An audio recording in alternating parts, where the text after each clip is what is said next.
نمونده تو روزام امیدی هرگز. تو بچی دروغی هرزه، کسی نمون تو این قلب بیستا. هر کی اومده خود و روزا رفته. ببین دورید با قلب من چی کار کرد، به جا لبات شد نسخ سیگار تشیم پسر.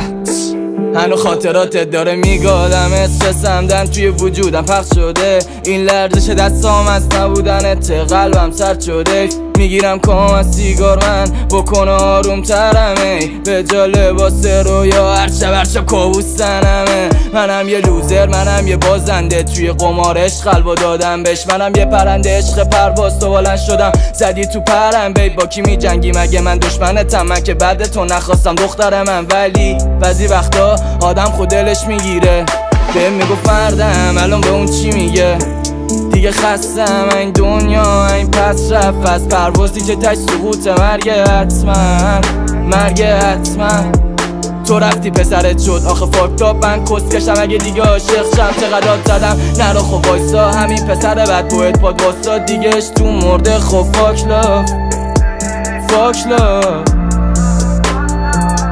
تو رفتی نمونده دیگه خب حرفی دیگه، قلبم جونی نداره که بخواد دیگه در بگیره. اگه میبینی تکس غمگینه پاس میده دل نشینه، چون دیگه نوعی نداره. چشش داره میره، چشش داره میره. دیگه پایی نمونده بدوام برسم، دل خوشیم شده تو بدنم همش برسم. فیسم جلو آینه هر روز میشه عبوسر. ننم ازم میپرسه کی میبینم من نروسم. دیگه حال ندارم کلمو کنم تایسونی، منی که جلو دره نرفته پام سورید. رفیقام رفتن با 200 گرم، منم تو کوچه تنها منو با 200 گرم. میادش میره روزا ولی عین قبل نی، هر کار کنی دیگه نمیشم من اون آدم قبلی. 5 صبح دیگه ریه نیست که سیگار باشه، قلبم هنوز باته اون بدن تو رو نیاز داشته.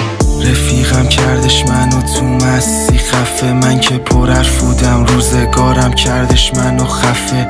دیگه حسی نمونده تکس بنویسم، بگو بیان رو سنگ قبر من تکس